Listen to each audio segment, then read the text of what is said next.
जीवन जगताय ना, मग जीवन जगताना असं जगा की आपला आदर्श घेऊन कोणीतरी जीवन जगेल. काय आपला आदर्श घेऊन कोणीतरी जीवन जगेल. आता मला सांगा, माझ्या तुकोबारायांची कीर्ती मागं राहिली, बरोबर का?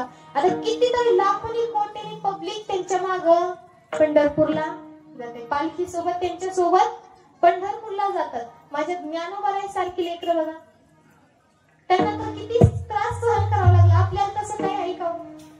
त्यांचा त्रास जर ऐकायला गेलं ना, अक्षरशः त्यांचं चरित्र तर ऐकायला गेलं ना, अक्षरशः डोळ्यातून पाणी येतं. माझ्या ज्ञानोबारायांना जर एखाद्याने मधुकरी दिली ना, तर त्या काळी त्या गावातली लोक ती मधुकरी खाली टाकायची आणि पायाने मातीत मिसळायचे. काय करायचे? पायाने मातीत मिसळायचे. आणि एकेकाळी तर असं परिस्थिती आली होती की माझ्या मुक्ताबाईंना काही खाऊ वाटले होते, मांडे खाऊ वाटले होते. काय खाऊ वाटले होते? मांडे खाऊ वाटले होते.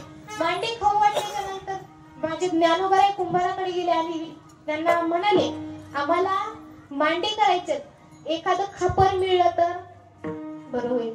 त्या बिचाऱ्याने खापर दिलं, पण रस्त्याने येताना एका व्यक्तीने त्यांचं ते खापर सुद्धा फोडून टाकलं. काय केलं? एक साधं खापर सुद्धा दिलं नाही.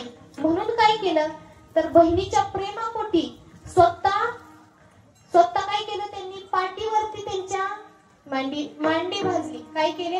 त्यांच्या पाठीवरती मांडी भाजली. कधी आळंदीला यायचा योग आलाच तर कधीतरी त्या मंदिरात जाऊन बघा, अजून पण त्यांच्या मूर्त्या तिथं आहेत, बरोबर? अजून पण त्यांच्या मूर्त्या तिथं आहेत. एक साधं उदाहरण घ्या. एकेकाळी इंद्रायणीतलं पाणी सुद्धा स्पर्श करून देत नव्हते माझ्या ज्ञानोबारायांना. पाणी सुद्धा तिथं प्यायला सुद्धा ते पाणी घेऊ देत नव्हते. पण आज लाखो कोट्याने जर समाज तिथं गेला तर इंद्रायणीचं जरी दर्शन झालं तरी ज्ञानोबारायांचं दर्शन झालं असं ते म्हणतात. म्हणजे एवढं काही त्या साधू संतांनी आपल्यासाठी केलं, एवढं सगळा त्रास त्यांना आपल्या जनतेने त्यांना दिला. त्यावेळेस कोण वेगळं होतं का? आपणच होतो तिथं, पण आपणच होतो. आपणच त्यांना त्रास दिला. पण आज कित्येक तरी महाराज, आमच्यासारखे महाराज, मी पण कित्येक तरी महाराजांचे त्यांच्यावरती उपकार आहेत. त्यांनी जर अभंग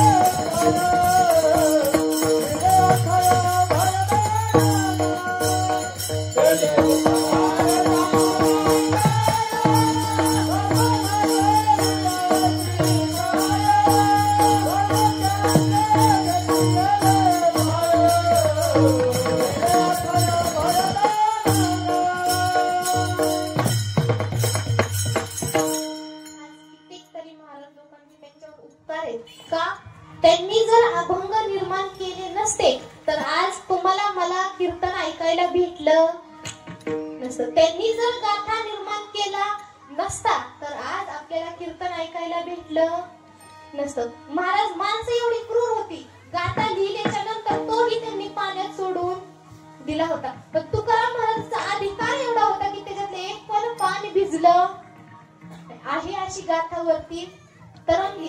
त्या गाथेचं आज आपल्याला महत्व कळत नाही. भगवद्गीतेचंही आपल्याला आजपर्यंत महत्व कळत नाही. पण